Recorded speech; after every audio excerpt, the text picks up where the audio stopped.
Ever notice how the harder you try to fit in, the more disconnected you feel from yourself? We're taught that belonging equals safety, but what if that safety is quietly eroding your purpose? Each compromise for approval seems small, yet together they dull your drive and make you a stranger to your own goals. In this episode, we'll expose how the brain mistakes validation for value, trapping you in comfort that feels secure but stifles growth. Stay with me, because you'll learn how to reconnect with the part of yourself that doesn't need validation, only direction. So let's start with what makes this so deceptively appealing, the comfort trap. Why does staying comfortable feel good for a while but quietly wear you down? It's because comfort tricks the mind into believing that safety and purpose are the same thing. The moment you start blending in, the world rewards you with peace, predictable routines, polite praise, and the feeling that you belong. From school to work to social media, that reward is reinforced at every turn. You learn early that acceptance comes from following the unspoken rules. Don't push too far, don't stand out too fast, and definitely don't make anyone uneasy. Here's the thing, modern society has scaled that pressure to impossible levels. You're expected to succeed in your career, stay financially strong, keep your body in shape, maintain an active social life, and somehow appear mentally balanced all at once. That constant checklist makes a simpler, more authentic life feel almost irresponsible. So conformity isn't just about fitting in anymore. It's about surviving under the weight of endless expectations. You chase safety in every form, grades, promotions, body image, status, telling yourself it's progress, when it's mostly performance. The paradox is simple but painful. The more you fit in, the less of yourself you can actually find. Each act of blending strengthens your brain's ancient survival circuits, the ones that equate exclusion with danger. That instinct once kept humans alive, but now it misfires in modern life. The fear of standing apart makes you censor your truth, polish your opinions, and simulate versions of yourself that win approval but slowly erase authenticity.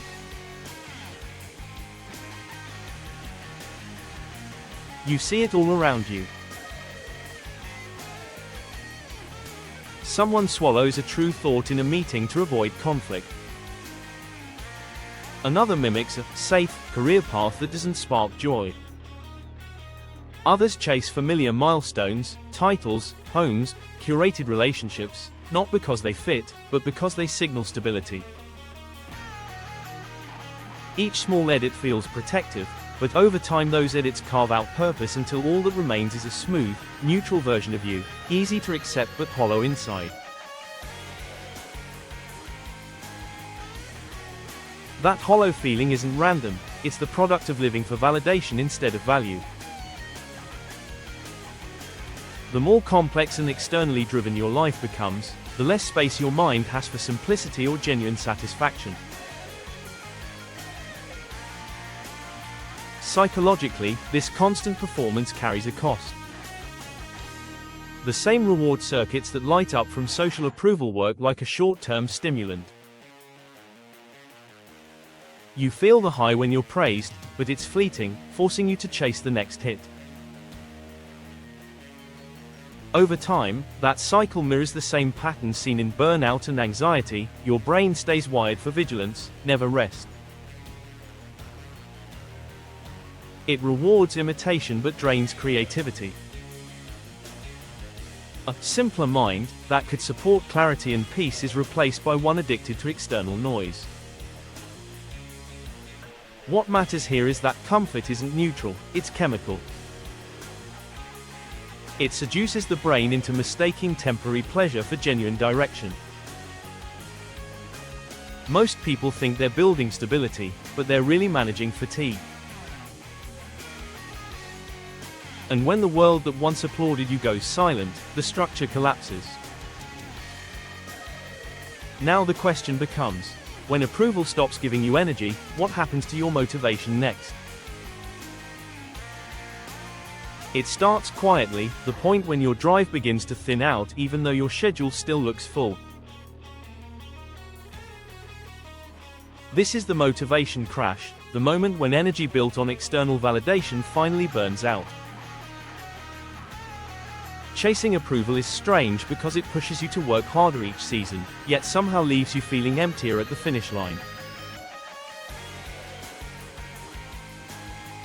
You convince yourself that this time will be different, that the surge of energy will last. And at first, it does. New goals fire you up. Compliments, views, and milestones flood you with momentum. But just as quickly as it began, the current fades.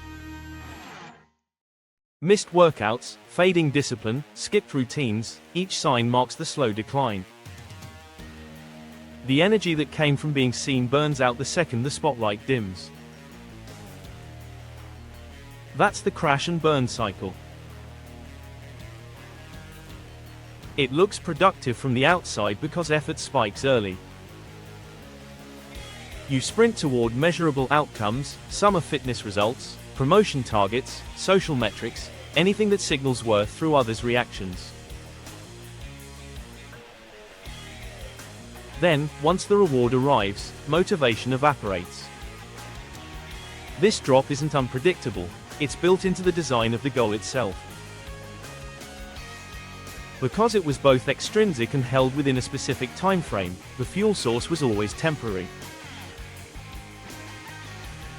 Your brain sees no reason to continue once recognition is secured, so drive collapses, and you begin searching for the next promise of validation. Behavioral psychology calls this reward dependence, the habit of linking effort to being noticed rather than to genuine progress. When the applause stops, the brain no longer receives its dopamine cue, and the system shuts down.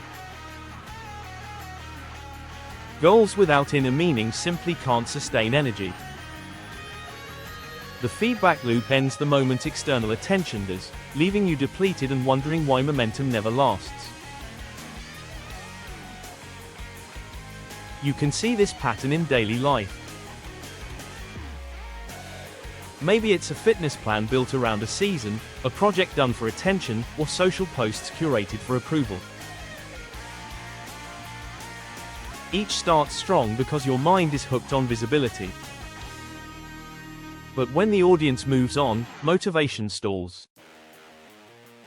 It's not laziness, it's misplaced fuel.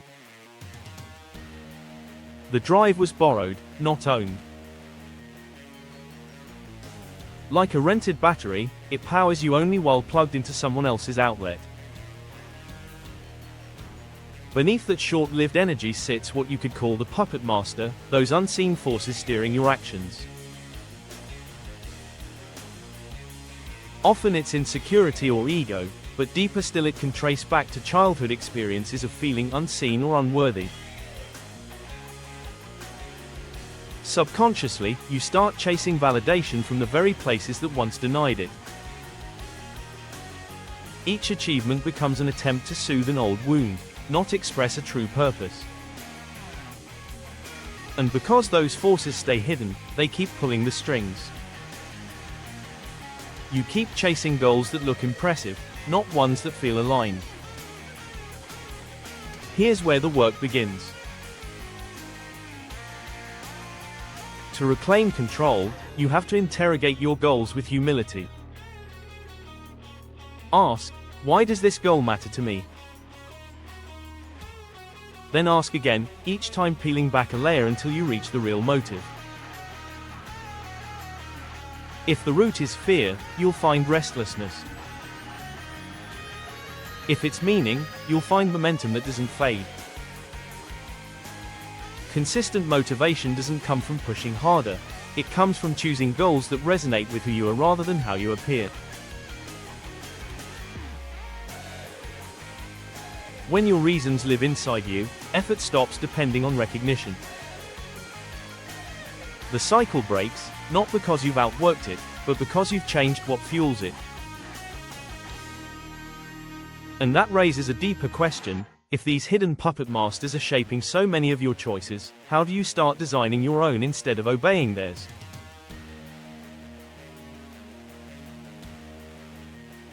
Most people never learn how to own their design, they run on programming that was written long before they had a choice. Owning your design means reprogramming those internal puppet masters so your motivation finally comes from within, not from old fears or external approval. Why do so many people who seem accomplished still have no idea what they truly want? You'd think success would bring clarity, yet achievement often adds confusion. The more you succeed in ways the world applauds, the louder the noise becomes about what should matter next. It's not that people lack ambition, it's that their ambitions were quietly shaped by past definitions of worth. If failure once meant being unseen or dismissed, then success starts to mean the opposite: being constantly visible and validated. That belief keeps you chasing recognition instead of purpose. From the first time you were praised for following a rule, social conditioning began shaping your choices. You learned which dreams were practical and which were impossible. Over time, curiosity got replaced by performance. You started choosing what looked significant rather than what felt alive. The result is a lifestyle full of milestones that please everyone but you. You might have the career, the partner, the appearance of stability, and still feel restless, because external approval satisfies status, not self-direction. Here's where the shift begins: the conflict between borrowed success and authentic design. One earns applause, the other creates lasting energy. Self-determination theory shows that sustained drive depends on three needs: autonomy, mastery, and purpose. When your work gives you control, growth, and connection to something meaningful, motivation becomes self-renewing. To find out what truly drives you, run a quick internal audit. Take one goal and ask two questions. First, does this come from genuine curiosity, or fear of being judged? Second, if no one ever praised me for achieving it, would I still care?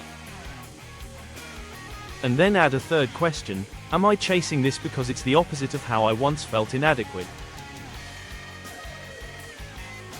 If your definition of success is simply reversing a past pain, getting the car, the body, the title that proves you're enough, you'll stay trapped in external measures.